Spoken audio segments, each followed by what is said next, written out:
Alrighty folks, it's another weekend update on this lovely 2008 Yamaha FJR1300. So we have progressed, which is really good. As you may recall from the previous videos, it's been a while since I did one of these. We built one out last year for another private individual. So relearning all this stuff, as ridiculous as that sounds, with as many of these things I've done, each iteration of these bikes, so 2008 to 2012 being this iteration, has a different configuration than the ones that followed it. And obviously there's variances between Yamaha and BMW and Kawasaki, etc, etc, etc. So with all that out the way, we're now at the point where things start to get really interesting. At this point, I've got the rear indicators working. Unfortunately, I don't have a battery hooked up in there to show you, but trust me, they are. In the way they had this wire routed was actually electrical tape hidden in place and held in place once it's taped up under there by a zip tie, 2 holes through the rear mudguard, same on the other side. Placeholder bodywork, this is a little bit tatty. As I mentioned in the previous videos, I've got extra sets and we'll find a really nice one that's in good nick that has this data dot piece on it to match. Because the front mudguard has the data dot on it as well. We've got the interior now pretty much sorted. So this connector was used for powering lots and lots of different things, but this is a new South Wales Police specific connector that I'll get into in a separate video. So that deserves its own video, which I will do. We've got the hideaway LED connection now made, and these wires will eventually be routed under here. We've got the pole light hooked up properly. As I say, it's down there. All of this will come together. There's a blanking panel that goes on that side that covers that space up as well. We've got the Sputnik controller now in place, correctly mounted. Sorry, it's a little bit tricky to hold it in place there. Sputnik controller's mounted upside down on the radio box plate. So basically that plate sits there. That wiring runs up to it. You'll notice there is a just random wire there. That's the corresponding random wire that it needs to be connected to, so we'll do that. There's another Deutsch style connector that needs to be made there, which we've got. The rest of the wiring is all in. I've got the charge, discharge and patrol fuses, sub-harness all located correctly. We've got the side body panels on because all of the wiring that needs to be under there is now securely in place. I won't bother showing you that. There's nothing particularly interesting. It's just routed correctly and secured in place. We've got the secondary reg rec hooked up. And believe it or not, this mess, all of this stuff sits under here. This is the brace for the petrol tank. So it sort of sits like that behind the brace for the petrol tank. Petrol tank sits over the top, so basically one bit lifts this up, the other bit is the brace for the petrol tank. All of that stuff sits behind there, and then we mount that plate upside down on here and fit the radio to it. So there's yet more wiring to come. On the back we will have that fella right there, which is the bracing plate that connects these two. So it gives it additional bracing for the indicator outriggers and connects that to the mounting box on the inside. And then sitting on top of that, we have that guy, which sort of sits right there. And that holds the antenna. In this case, it's just a single antenna, not antennae. So you do have the provision for 2 antennae.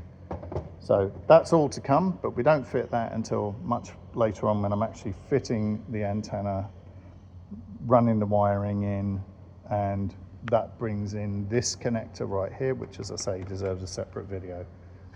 The next steps in this are going to be tidying up this cabling under here, reconnecting that trigger wire and that Deutsch connector to their corresponding counterparts so the system has power.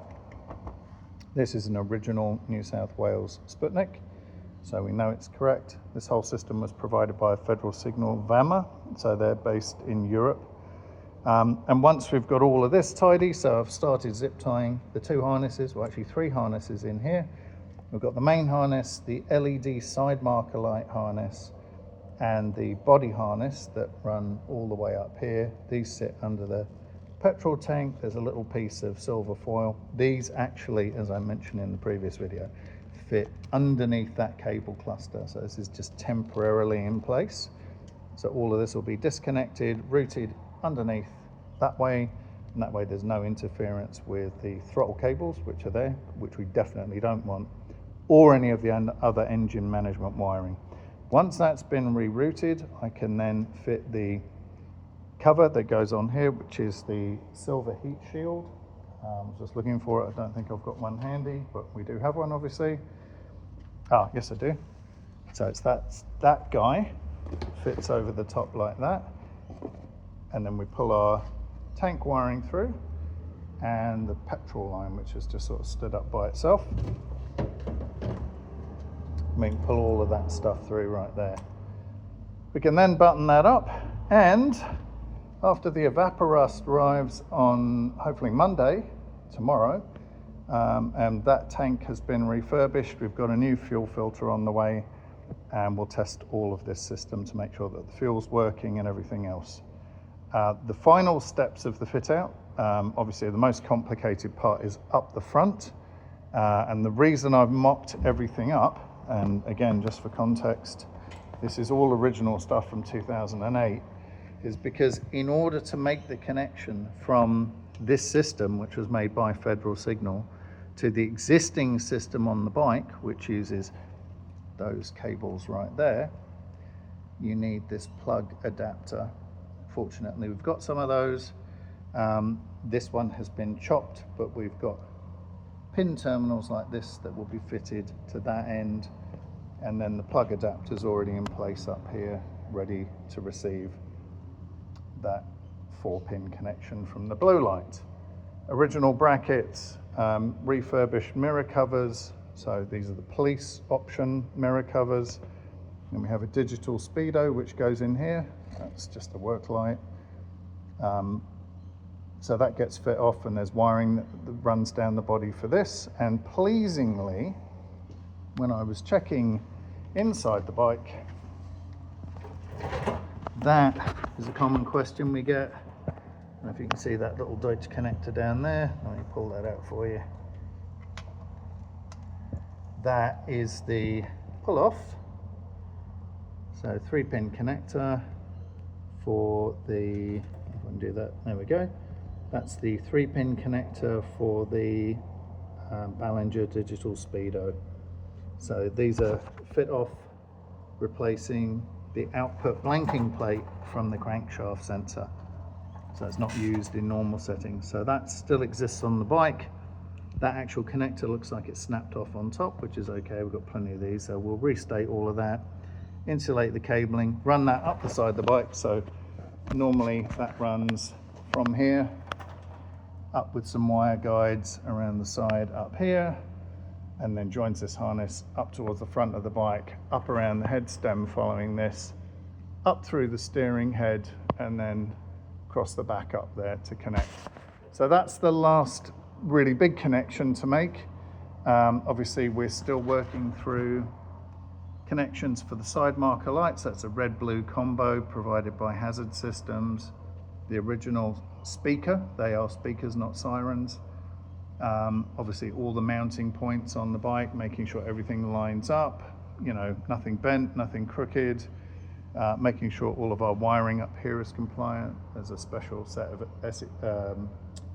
SSD relays in there, so solid state relays, or SSRs I should say, and then basically making sure everything in here is where it needs to be. So we won't do final fit until we've got everything actually working, and then we won't actually button everything up, fit the seat or the radio box until the antenna fits on the back just here, and we've got the cabling run into the radio box compartment, which is basically where I'm shining the light there. But lots and lots of stuff to do on these. The fit out is not trivial.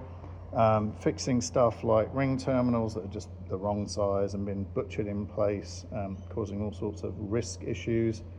correctly routing the wiring around here so that when it gets zip tied, it retains the factory position. There's no additional stress or strain on any of the wiring. All that sort of stuff. So it's quite labor intensive. But when it's all finished, it will absolutely be 100% as it was when it was in New South Wales Police Service with Woolongong Highway Patrol, attached to Corrimal Police Station with all the toys on it. So lights, sirens, digital speedo, all the rest of it. So there you go. Front end still to come, middle almost done. Lots and lots of other stuff to finish before we actually put the tank on there. Evaporust. Can't wait to see what Evaporust does on this. I'm genuinely really excited.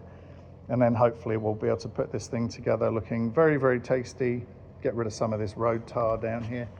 That's just construction road tar. That'll all rub off. A bit of goof off or goo gone. And we should be good to go. So there you go.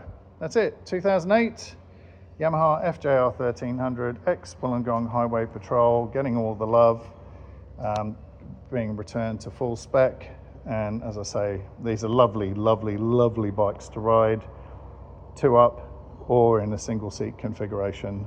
Absolutely magnificent piece of kit. So cheers for making a great bike, Yamaha, and cheers for fitting them out and using them in service, New South Wales Police. Catch you in the next video, everybody. See ya.